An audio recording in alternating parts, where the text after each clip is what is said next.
Hey guys, welcome back to my channel. This is your host Deepanshi Prashar और आज मैं आप सबके लिए लेकर आई हूँ एक इंडोनेशियन हॉरर थ्रिलर मूवी की कहानी जिसका नाम है May the Devil Take You. By the way, ये इसका इंग्लिश नेम है और इस मूवी का इंडोनेशियन नेम है सिबलम इब्लिस मेंजेम्पुट, जो कि 2018 में रिलीज़ हुई थी। So friends, what are we waiting for? जल्दी जल्दी से अपनी सीट की पेटियां बांध लीजिए and let's start a horror thriller यात्रा of this black magic based movie.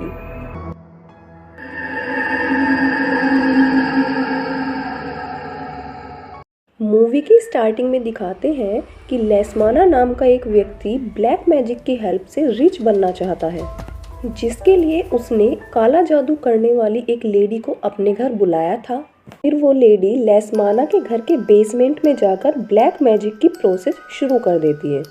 Black magic करने के लिए उस लेडी ने लेस्माना से किसी के सर के बाल और कुछ पैसे मंगवाए थे। फिर वो खुद ही उन बालों को निगल जाती है और पैसों को आग लगा देती है और लेस्माना के हाथ में कट लगाकर उसके ब्लड के साथ भी ब्लैक रिचुअल्स करती है। वो लेडी अपने साथ एक बकरे का कटा हुआ सर भी लेकर आई थी, जिसको लेकर वो हवा में उड़ने लगती है। ये सब देखकर लेस्माना अपने घुटनों पर बैठ जाता है और खुद को उसका सर्वेंट बताने लगता है। इसके साथ ही बेसमेंट में ढेर सारे नोटों की बारिश होने लगती है और लेस्माना के पास बहुत सारी धन दौलत इकट्ठा हो जाती है। इसके बाद वो लेडी लेस्माना को वहाँ से चले जाने के लिए बोलती है, लेकिन साथ ही साथ वो लेस्माना को ये भी कहती है कि उससे किया हुआ प्रॉमिस वो कभी ना भूले। इसके आगे मूवी में दिखाते हैं कि लेस्माना एक बहुत रिच आदमी बन गया है, बट उसकी वाइफ ने सुसाइड कर लिया है और लेस्माना ने अपने टाइम की फेमस एक्ट्रेस लक्ष्मी से शादी कर ली है। इसके बाद हम व्यूवर्स को पता चलता है कि लेस्माना अब कंगाल हो चुका है और एक बहुत बुरी हालत में हॉस्पिटल में एडमिट होता है। उसकी बॉडी के सारे ऑर्गन्स फेल हो चुके होते हैं और डॉक्टर्स को उसकी इस हालत का रीज़न भी पता नहीं चल पा रहा था। हॉस्पिटल में उसकी पूरी फैमिली उससे मिलने आई हुई थी, तो यहाँ हमें उसकी फैमिली मेंबर्स के बारे में पता चलता है, जैसे कि उसकी वाइफ लक्ष्मी, उसकी 2 बेटी माया और नारा और उसका बेटा रूबिन, जिसकी फ्रेंड लिली भी उनके साथ थी। इसके साथ ही मूवी की लीड कैरेक्टर को भी यहाँ दिखाते हैं, जिसका नाम एल्फी था और हमें यहाँ पता चलता है कि एल्फी भी लेस्माना की फर्स्ट वाइफ की बेटी थी। बट एल्फी लेस्माना को पसंद नहीं करती थी क्योंकि वो अपनी माँ की मौत का जिम्मेदार लेस्माना को ही मानती थी। एल्फी यहाँ माया के बुलाने पर लेस्माना से मिलने आई थी क्योंकि लेस्माना अपनी लाइफ की लास्ट स्टेज पर चल रहा था।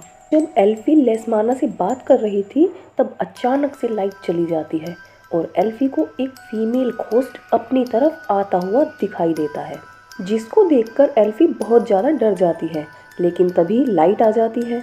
इसके बाद लेस्माना एल्फी पर अटैक कर देता है, जिसको देखकर लग रहा था कि लेस्माना किसी स्पिरिचुअल पावर के कंट्रोल में ऐसा कर रहा है। ये सब शोर सुनकर उसकी पूरी फैमिली अंदर आ जाती है और लेस्माना रूबिन की फ्रेंड लिली पर ब्लड की वोमिट कर देता है। अब मूवी में आगे दिखाते हैं कि एल्फी को सोते हुए वही सपना आता है जिस दिन उसकी माँ ने बालकनी से जंप कर दिया था। फिर अचानक एल्फी की आंखें खुल जाती हैं और वो अपनी माँ की पिक्चर इमोशनल होकर देखने लगती है। उस पिक्चर के बैकग्राउंड में वही बंगलो दिखाया गया है जो कि मूवी की स्टार्टिंग में दिखाया गया था और एल्फी का बचपन भी उसी बंगलो में बीता था। फोटो फ्रेम के पीछे उसको अपने पुराने घर की चाबी मिलती है, जिसको लेकर वो अपने पुराने घर चली जाती है, जहाँ उसकी ढेर सारी बचपन की यादें जुड़ी हुई थी।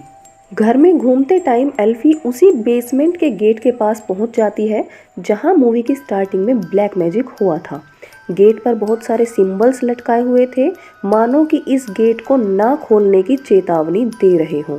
तभी लेस्माना की पूरी फैमिली भी वहां पहुंच जाती है, जिनको देखकर एल्फी छिप जाती है और छिपकर उनकी बातें सुनने लगती है। उनकी बातें सुनने के बाद एल्फी को पता चलता है कि उसकी पूरी फैमिली लेस्माना के मरने के बाद उसकी पूरी प्रॉपर्टी बेचने का प्लान कर रही है। बट लेस्माना अभी तक मरा नहीं था, ये फैमिली फ्यूचर प्लानिंग कर रही थी। लेकिन ये सब एल्फी की परमिशन के बिना पॉसिबल नहीं था, क्योंकि ये प्रॉपर्टी एल्फी के नाम थी।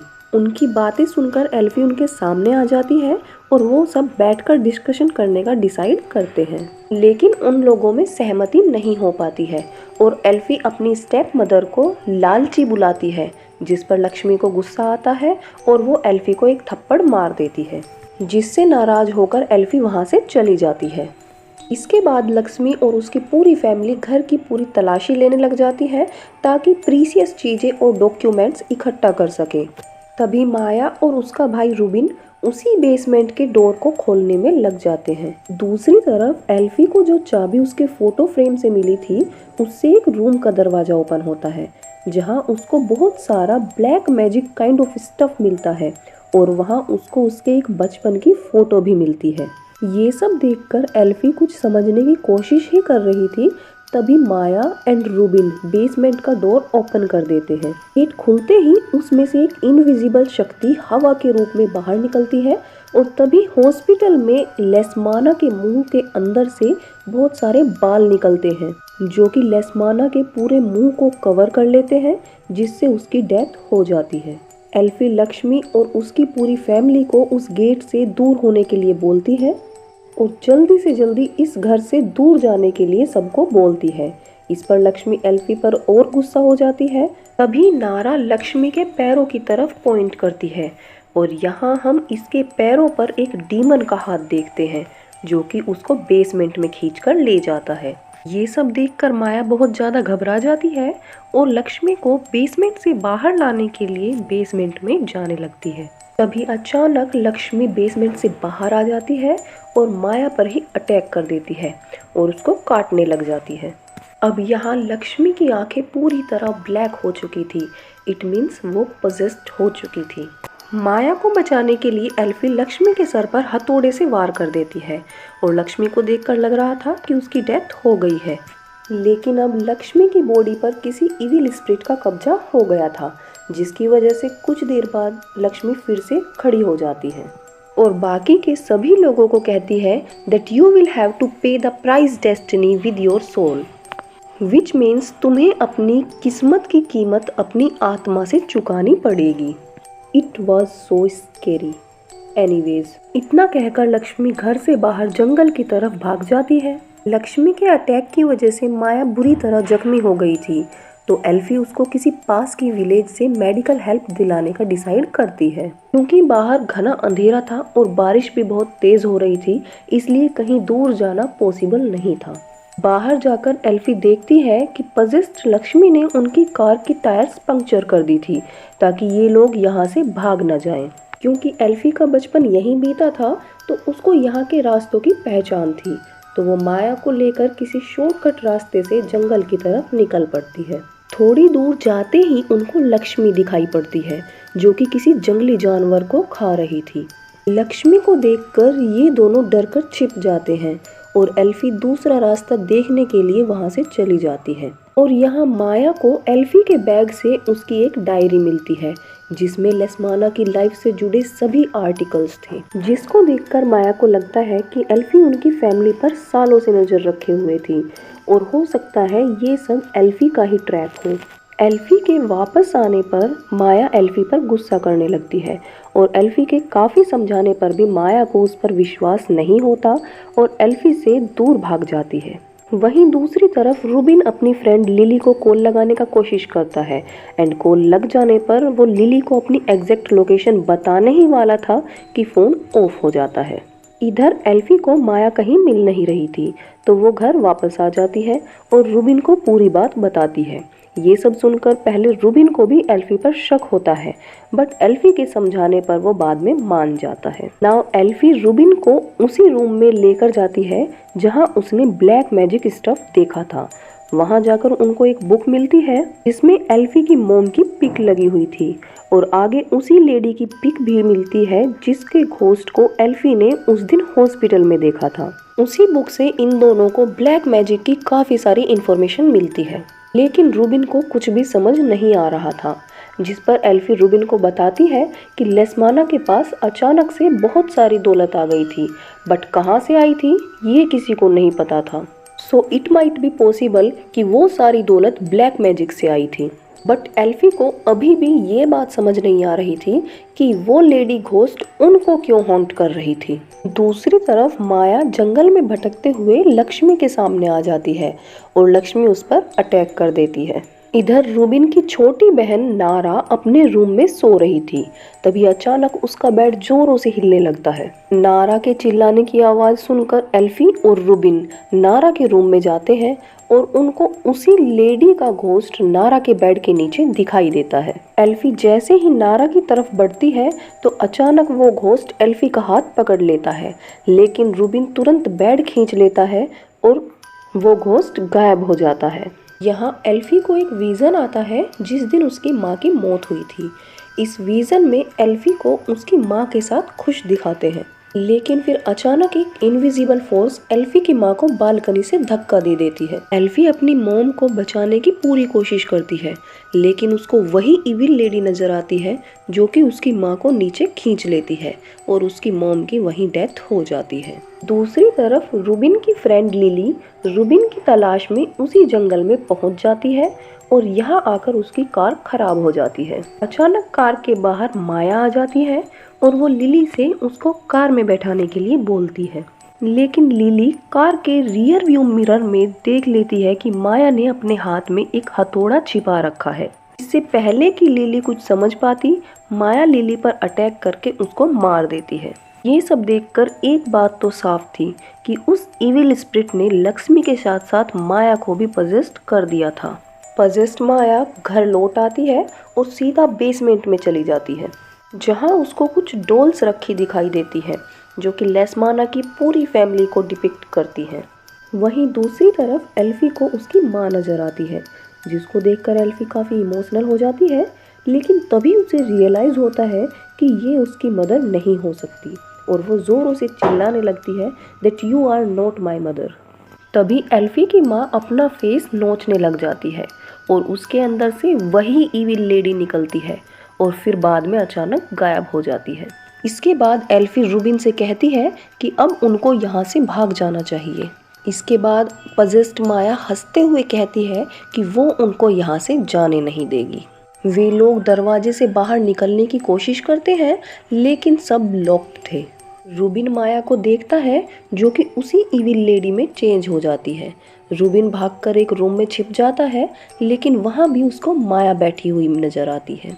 इसके बाद माया रूबिन को बोलती है कि उसको बस एल्फी और नारा चाहिए और वो उस इविल लेडी को अपनी मदर मान ले। इस पर रूबिन माया को एक थप्पड़ मार देता है। इस पॉइंट पर माया के हाथ में एक डोल दिखाते हैं, जिसको गुस्से में आकर माया एक हाथ और पैर तोड़ देती है और तभी रूबिन के साथ भी सेम वैसा ही होता है। रूबिन एल्फी और नारा को यहाँ से भाग जाने के लिए बोलता है, तभी माया उस डोल की गर्दन ही उखाड़ देती है, जिसके साथ रूबिन का भी सर उसकी बॉडी से अलग हो जाता है और उसकी डेथ हो जाती है। अब माया एल्फी की डोल को हवा में ऊपर नीचे करती है, जिससे एल्फी भी हवा में ऊपर नीचे होकर गिर जाती है और बेहोश हो जाती है।